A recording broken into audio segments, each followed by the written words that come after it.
Hey everybody, welcome back to the program. Today I bring you a selection of clips from my interview with Colin Hay. I had a great time hanging out with him, and inevitably we talked about the Beatles because of course that band had a huge impact on who he is and how he became a musician, more or less. And so we had a great time talking about not only Get Back, his favorite Beatles album, but of course working with Ringo Starr in the Ringo Starr All-Starr band. So that's really cool. Without further ado, check it out. You somehow convinced Ringo to play some drums on that. Yeah, it was so great because I had the idea of him playing on it, and so I finished the song. I even had another friend of mine play the drums, which sounded fine, sounded great, you know. Sure. But then anyway, I just thought, oh, I'll ask him, you know, and he says, yeah, great, yeah, send it over. So that was a beautiful thing for me. To have Ringo play it. So the first thing you hear on the record is a drum fill by Ringo. Yeah. So you go, I wish my mother and father could have heard that, because, you know, I remember sitting in the shop after the shop had closed, you know, because we had a record shop in Scotland. Between the years of 58 and 67, we had a record shop. So after it was closed, my father would come into the shop in a suit, not unlike the one you're wearing there, Eric, and go, have a listen to these guys. He said, I think they'll do quite well. Do you remember, was it their first album, Please Please Me? Do you recall? It was, yeah. Well, that was the first record that I had. I listened to the Beatles, dare I say, in the correct order, album order, of how they were supposed to be released and listened to, you know, which was, you know, Please Please Me with the Beatles. Help. Is that Help? That was Hard Day's Night. Oh, sorry. Yes. You're right. Yeah. Hard Day's Night before that. And then Beatles for Sale. Then Help. Then Rubber Soul. Then Rubber Soul, which, you know, that's maybe. I mean, I love all the records, but if I had to have one, you know, Rubber Soul, it was when they were just, you know, still in ascension. Creatively, you know, and you can just go, and the songs, my God, the songs and the sound. I love the fact that they were using a lot of, because they just gotten those Gibson acoustics, so they were using a lot of acoustic guitar as a rhythm instrument, you know. So there was acoustic guitar, bass, and drums. Fantastic, you know. What a sound, and so and all their creative skills were just like starting to just, you know, bubble to the surface. You know, beautiful record, that one. The first song that I mean, as an obvious one, She Loves You was the song that was a big hit for them in Britain.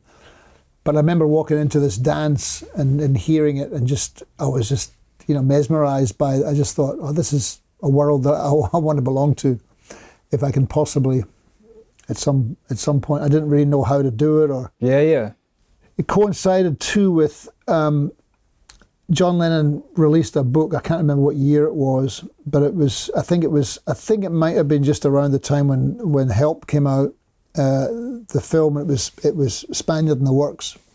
It's a book he wrote, and it was ridiculous. It was very silly. How do you have time to write a book? And it was playing with the English language, and it was incredibly funny. Oh, okay, you know, and that opened the door as well, just in terms of the silliness of what you could do, you know, or just the fact that they were, you know, humor was such an important part of their process, I think, you know, or of their creativity, but it was just completely natural. There was nothing forced or contrived about it. It was just who they were, you know. I got asked, did you watch the Get Back documentary? I have to know your perspective, because for me as an outsider, you know, I could get some of it, but you at one point, #1 band in the world, and then things kind of fell apart, and I just wondered if you saw anything a little different watching these guys. Well, I don't know. I mean, I think I could have watched it forever. I mean, I just could have kept watching it, you know, because it was completely fascinating to me. Well, #1, I think that the remarkable thing about those guys was that they were those guys. Yeah. You know, I mean, not only do you have Paul McCartney, you have John Lennon, you have you have Ringo Starr, you have George Harrison. Each one of them are kind of unique in their own way. And to have, especially having Lennon and McCartney, all of a sudden you've got those two guys together. I mean, that's remarkable in itself, and how they found each other. So you don't ordinarily get, half as much, a fraction of the talent in one band. Yeah. So there was that, and the fact that they were friends and had been lifelong friends and knew each other so well. But one of the things that struck me when I was watching it was that even for the Beatles, even if you're in the Beatles, being in a band is tedious a lot of the time. Yeah. There's a lot of sitting around, there's a lot of waiting for inspiration, and then there's also, the dynamic of somebody, being a bit bossy. Yeah. And telling other people what to do, and that the resentments that build up. And the dynamic that happens. But, McCartney was the guy that worked. He really continued to be ambitious and really had a very strong work ethic. And the struggle of George just trying to compete with those guys. And hence you have the triple album. Yeah. It comes out after the Beatles break up, and you think to yourself, well, no wonder it's a triple album, because he had all those songs saved up that never got on the Beatles records. So I'll put them all on my record, and it was immensely successful, which was amazing. Yeah. But yeah, I loved watching it. Okay, here we have these songs, and all of a sudden they're up on the roof playing them, and they were just like great. It's like, my God. And whatever Ringo played was perfect, and they're playing these, and the beautiful lead lines that Lennon was playing in Get Back. And it's cold. It's cold outside. It's cold, man. Yeah. How do you do that? And I think, man, that's the shit right there. Yeah. Yeah, I loved how the direction of, because they had so many cameras, Peter just said, you know what? Instead of me editing it, I'm going to let you look at the different spots and you put it together. There won't be a band like that ever again. What is it about Ringo's drumming, do you think, if you could kind of characterize his playing style?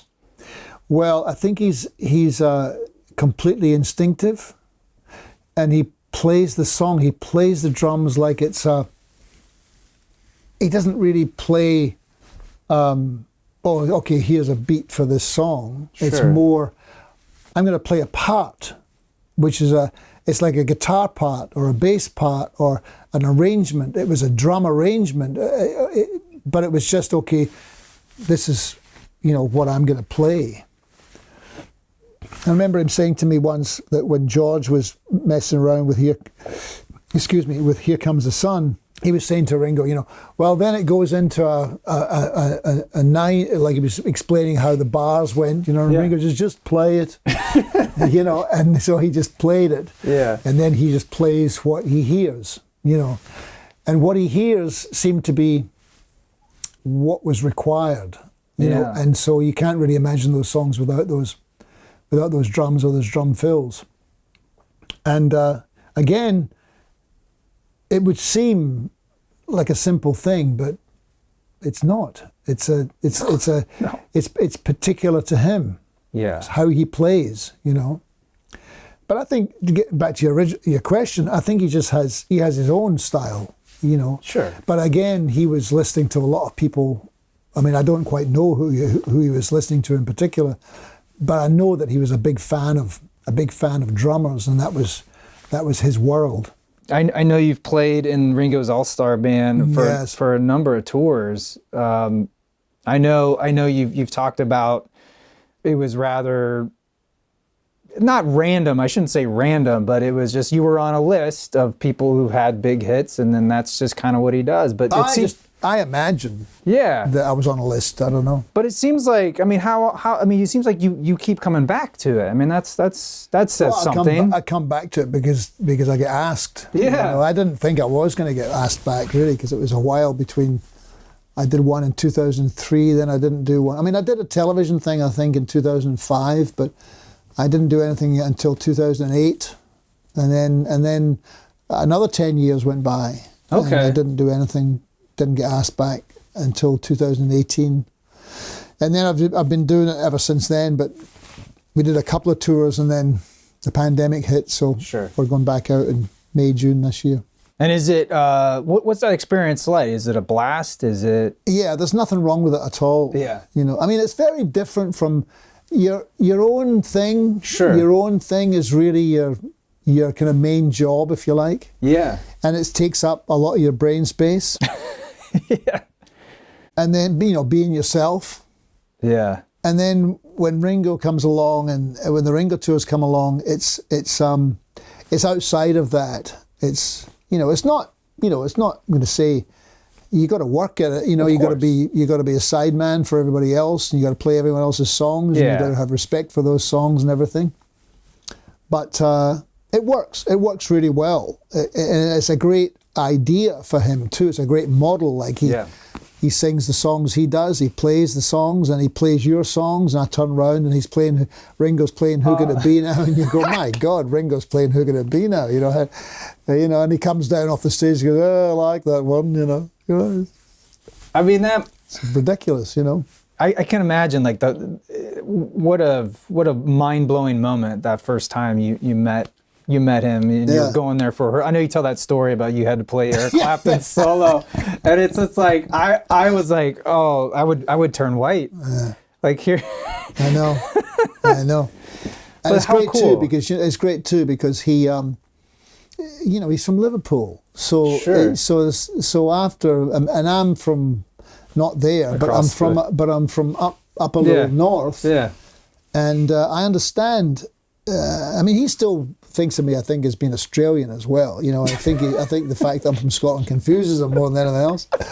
But no, he did understand something because we would talk about Scotland and the fact that they went up to Scotland, you know, and toured there a lot before they were famous. And he said he even got beaten up in Scotland, you know, and I remember growing up in Scotland in school, if somebody wanted to fight you, they would claim you, which is some kind of medieval thing, you know, and you would have to fight them at the end of the day. Someone would come up to you, hey, and they go, you're fucking claimed. Oh my God. And you go, oh my God, and your fucking blood would drain out of you. Yeah. Because and then you had to go through the whole day knowing that at the end of the day, you had to go behind the bicycle sheds and fight some guy that you had nothing against. For some reason, he didn't like you. But if you didn't fight him, well, then you lost face, and you know, and people would pick on you. You're claimed, you know. Yeah. And I went to Australia after that, and I didn't think about that at all, you know, because it was like people went surfing, and it was just like the weather was better, and I just forgot all about that horrible violence, you know. And when I went out on tour with Ringo, 2003, I'm sitting in the dressing room after a sound check one day, and the door just was ajar, and it got pushed open, and I looked up, and Ringo was standing, and he goes, "Hey," and I go, and he goes, "You're fucking claimed," and then he walked off. Well, that's another badge of honor. He knew exactly what that was, you know. Well, I hope you enjoyed our conversation on the Beatles. I had a great time chatting with Colin. The dude is genuine as can be, very humble, and he tells incredible stories. The guy has lived a life, what can I say? I was honored to be in his presence. If you're watching this video in 2022, you can see him live playing with Ringo on Ringo's tour. But at the very least, be sure to check out Colin's latest album. It is very, very good. And if you haven't already, watch our full interview. It's another video here on the channel. But until then, thank you all so much for watching. I'm your Vinyl Geek, and I'll catch you on the flip side.